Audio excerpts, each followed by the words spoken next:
Alright everybody, welcome to the first episode of After When School Ends Magic with your host Adam. I'm here to explain for our first episode the basics of Magic the Gathering, the colors, the rarities, and the types of cards. First, the colors.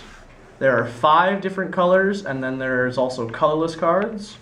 The first color we have is red.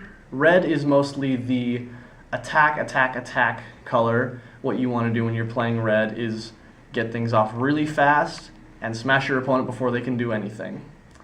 The second color we have is green.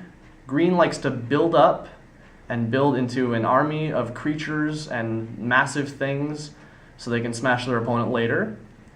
White is our third color. It's more about protecting the player and making sure that your opponent's creatures or their spells can't do anything to hurt you. Blue is similar to white in the fourth color in that it basically tries to control the battlefield, and as you control what you do, blue tries to control what your opponents do as well. Black is our last color, and it's basically evil, evil, evil. You want to, there's creatures here that make you hurt yourself in order to bring out bigger things for less cost to you. There are also 4 types of rarities, which we have one of each here.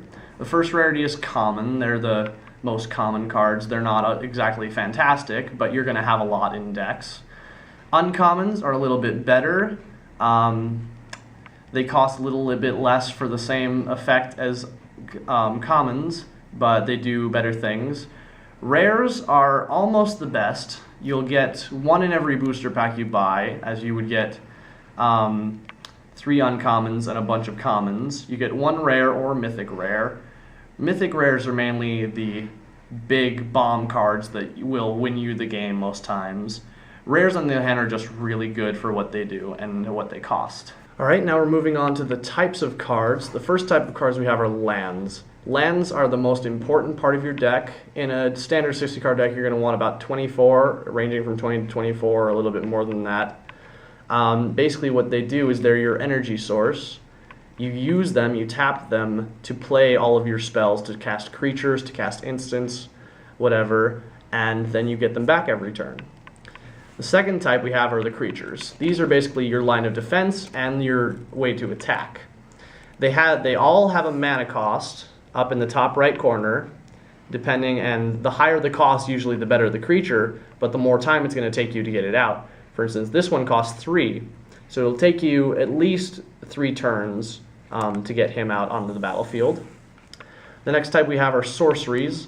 Sorceries are basically, they have the same type of mana cost as creatures. They are cast from your hand and then instantly go away. Instants are just like sorceries, except they can be cast anytime you want. Sorceries are only on certain parts of your turn.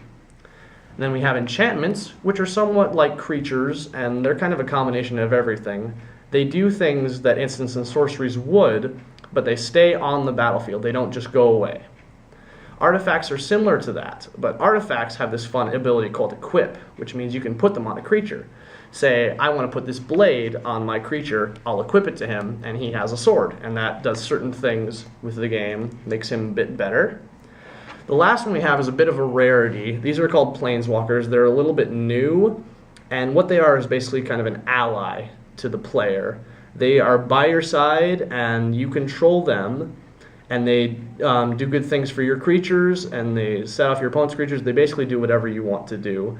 In this case, all of these cards, except for my artifact, are black, so they're going to be doing pretty evil stuff, like killing other creatures, letting me search for my library for any card I want, and generally killing off more of my opponent's creatures. And actually, he's got a fun ability that lets me control my opponent's turn, everything they do, which I mentioned earlier is a little bit blue, but that's just kind of his. Alright, thanks for watching this episode of Awesome. I hope to see you guys next time. Like this video if you did, and subscribe, and comment whatever you'd like to see next. Alright, have a nice day.